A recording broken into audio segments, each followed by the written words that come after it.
Alright, ladies and gentlemen, if you haven't thought things weren't sick enough, I believe her title is the IMF chairman, Christine Lagarde,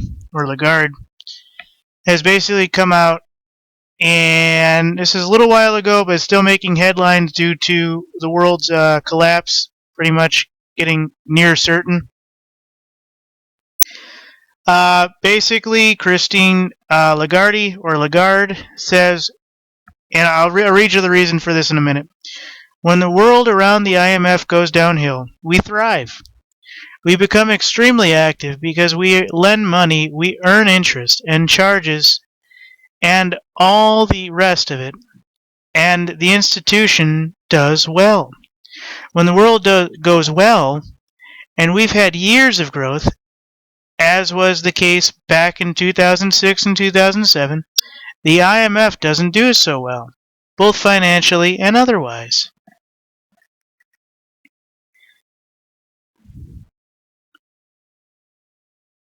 And right here, I'm going to read you a quote down here.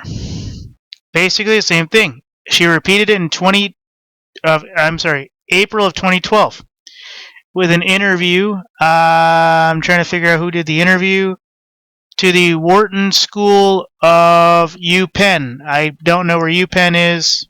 University of Pennsylvania? I don't think the IMF chairman would be in the United States, but someone can fill me in on that later. The world has to go downhill, and the IMF to be sustainable. It needs to be very in touch with our client base. Well, who is the client base?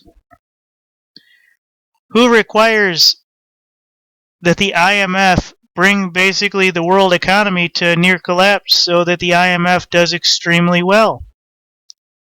To be substantial or sustainable. And then in 2006 and 2007, she repeated basically the same thing in a nicer tone. She adds, when the world goes well, and we've had years of growth, I know I'm repeating what I said in the first place, but just go with it. Like the case in 2006-2007, the IMF doesn't do so well, both financially and otherwise. So in other words, this is why they have to keep making the phony wars, so that different regions of the world, ladies and gentlemen, do so shitty that they have to rely on their own system to lend more money and more, basically hype up more conflicts so that this single organization has a reason to be sustainable. Ladies and gentlemen, this is a direct quote from Christine Lagarde, or Christine Lagarde. Right here, ladies and gentlemen. This is your exact reason for global conflicts with the central banks, right here. This is the exact person that basically controls it, or nearly controls the outcome, or thereabouts, of all the major conflicts, and this is the exact reason why those conflicts exist. To serve the sustainability of the IMF, the International Monetary Fund, because when everybody does well, folks, the IMF does not do well.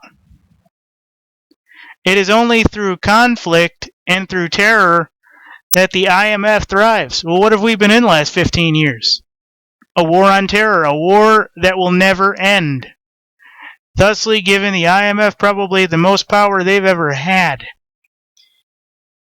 and the most sustainability they've ever had, and the most power they've ever had over their corporation states via the Vatican, London, and several other places.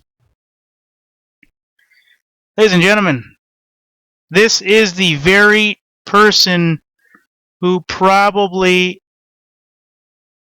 is in her right mind to stop all the global catastrophes and everything else. But when she does that, her very quote is that the IMF would be no longer necessary, because it would not be sustainable, because there'd be nothing to really hype up the profits and everything else. It would be mainstream, and then all the IMF central banks underneath her could literally just lend the money and be done. It is only because of the conflicts and the global war on terror, among many other things, that she basically says, and I'll read the quote one more time, the world has to go downhill and the IMF has to be sustainable. It needs to be very in touch with our client base. Well, who's the client base? They're never going to say. And it's only through conflicts that the IMF is even able to survive. I'm telling you, ladies and gentlemen, the IMF will cause the collapse to benefit itself. This is a direct statement. I'm not kidding.